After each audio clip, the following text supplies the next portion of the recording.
But even before that, and we're kind of backtracking here, I loved how you talked about stories and the value of seeing yourself in stories. And I wanted to hit on that a little bit because I think that's the entire reason that the incarnation of Christ is a thing, right? Because now we can look at the New Testament and see the humanity of Jesus Christ and the person of Jesus Christ rather than, God the Father. He's amazing. Love you, God. Love you, Spirit. All that whole stuff. But the fact that Jesus took upon flesh and just walked for, 30, 40 years. I'm not bad at math. 33. 33? Yikes. Okay. Should know that, I feel like. Now you do. So. Now I do. Right on. But he walked for 33 years. And, he bled, he wept. Right. He felt anxiety. He felt fear. He felt all this temptation. He was tempted in the desert, scripture says, by the devil for 40 freaking days, you know? And so it's not as if Christ, in all of his humanity and all of his godliness, was able to just completely say, you know what, I'm not going to be tempted. In a way he did, but just he couldn't sidestep temptation in of itself, and that he could just keep the devil from speaking to him at all. Right? He allowed the devil to speak to him. He certainly could, and he ultimately will shut the devil's mouth.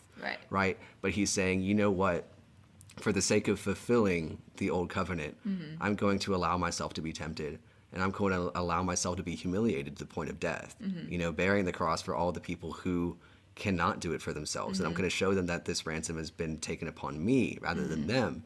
And I think without the person of Christ, without the human depiction of Christ, we would not be able to see, the faults in our own humanity. We would not have something to aspire to either when it comes to virtue, because we're not Jesus, right? We're not going to be Jesus. But understanding that somebody took upon flesh and embodied righteousness, like righteousness in its purest form, should inspire us more than it should deter us from pursuing God's will. Because if Jesus did it, then we can certainly try to imitate him. And that's exactly what scripture calls us to, is to imitate Christ. Or Paul says, be imitators of me as I'm an imitator of Christ. And so when I look at that and then I hear what you said about stories, it's like, it's incredibly important for us to see, yes, in the story of all of history, God has been working, and he's not just been on the sidelines as this booming voice kind of talking through the prophets. He stepped into history. He stepped into earth and said, here am I, Emmanuel, God with us. Right. That's awesome to even think about. Yeah, and there's a verse in Hebrews that I love. I don't know the actual reference for it, but it's in Hebrews when it talks about we do not have a high priest who's unable to sympathize with us. Yeah. And I love that verse because that really is the point of, like you said, the incarnation of Christ. Because I think a lot of these myths and like these stories that other people have come up with, right? Like just for example, Greek mythology, like the gods in those stories like are not kind, they're not loving. Like maybe if you make them happy, they'll help you out a little bit. Right. But like they're very temperamental and like often very angry. And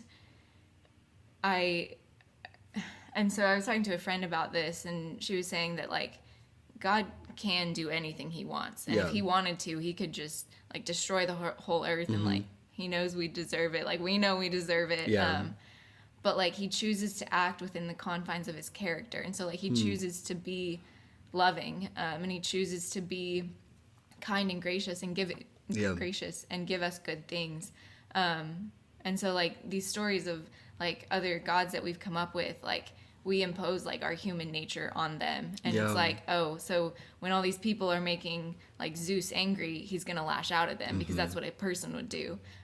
Whereas like God is not like us, and he's like, he is perfect and he is holy and he is loving and he's powerful. But like the fact that he sent Jesus Christ down to show us like how we can be like him while still being human, because obviously we can't attain like the status of deity, and like we were never meant to do that. But like Jesus Christ was God who came to be like us, to show us that like he's making a way for us to be with him and to be like him. He's making it possible. And just like the fact that like he is our high priest and he's able to sympathize with us, and like he understands how it feels like to miss people, and to like when Lazarus died, like, so John 11:35, it's like the shortest verse in the Bible or something, but it says Jesus wept, and it's when his friend Lazarus has died. And I love that story because like Jesus knows how that story ends. Like, he knows he's about to raise Lazarus from the dead, but he's still crying because, like, he's seeing his friends and, like, they're crying for their friend Lazarus, and, like, he's hurting for them, and, like, he's hurting for just, like, the fact that the world is broken, and, like, there is death in the world, and there is, like, sin, and that's not how it was meant to be. And, like, he has that humanity that allows him to feel sadness on our behalf and, like, feel, like, a broken heart. And so, like, we have a God who, like, relates to us and knows us. And, like, that's just, like, the mind-blowing truth of the gospel. That's so good. Yeah. And I was thinking, bringing it back to the Greek gods that you said, I think there's a quote by, I think it's Adorno or some philosopher in the 1900s, you know, and other people have made this claim, but I think he made it the most clearly. It says, like, as man is, so is his God, or as man makes himself, so he makes his God. Something along those lines.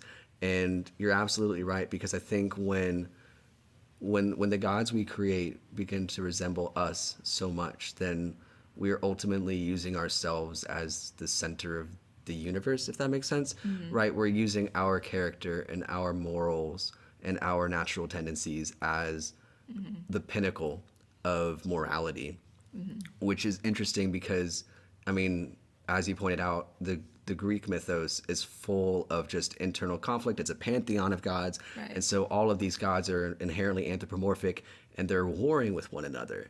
And there is a goddess of peace. There's a goddess of justice. There's a goddess of truth.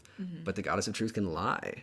Right. And so it's very, very interesting. And I think that's a lot of where, you know, the irony and the tragedy happens in the Greek myths. So, like, you look at the Iliad and the Odyssey and all these times where the gods fall short of their own godliness, you know? And so the fact that you could have a God who is eternal, who sees all, who knows all, who does not exist in a pantheon with other gods with which he is constantly warring against, but exists in community with himself, you know, three persons, one God.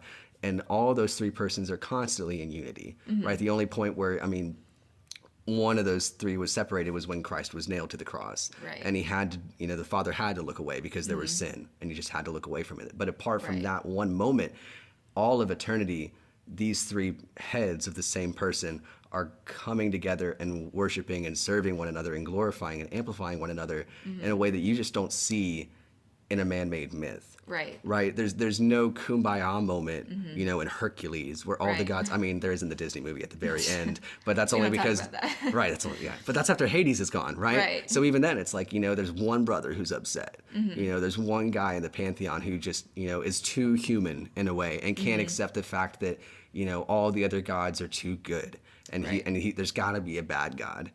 And the fact that we need to have, you know, at least in our own mind, create this god or this agent of evil, which, I mean, people could argue is Satan, you know, but it's interesting how he's not a god. And Christianity, I think, is the one true religion, one religion where good and evil are not put on explicitly equal terms, right? Where it's not just this war, but good explicitly triumphs over evil, and that evil does not have a face that is deified. Right. Yeah, it's just completely put down, because you got Hades, you got Loki, you've got, I mean, I guess I can't remember the name of the Persian's god, but like all of these different, you know, characters where, you know, evil is deified. And it's like an equal to good. It's an equal to good, but where the Bible steps in is when it says, no, like, God could do no evil. There's no evil in God, right? There's no part of God that could be bad, and that gets really confusing, especially when you hear God's a jealous God. Right. God's an angry God, because our human morality says that jealousy is bad and that anger is bad. And then again, as we imagine ourselves to be, we want to put that image upon God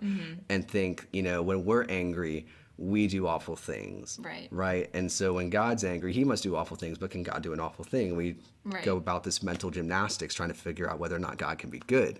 But Christianity, I mean, and just, gosh, we've had some good theological scholars across the years saying that, you know what, God's jealousy and God's anger is a righteous anger, you know, and his love for us is what consumes everything. And that's why we have the fulfillment in the new covenant with Jesus Christ saying, you know, the only reason I had to be jealous with you guys was because y'all were stumbling away and sinning, you know, and just going your own bit. But now that you have been redeemed, in the person of Jesus Christ. The only thing I can see when I see you is him.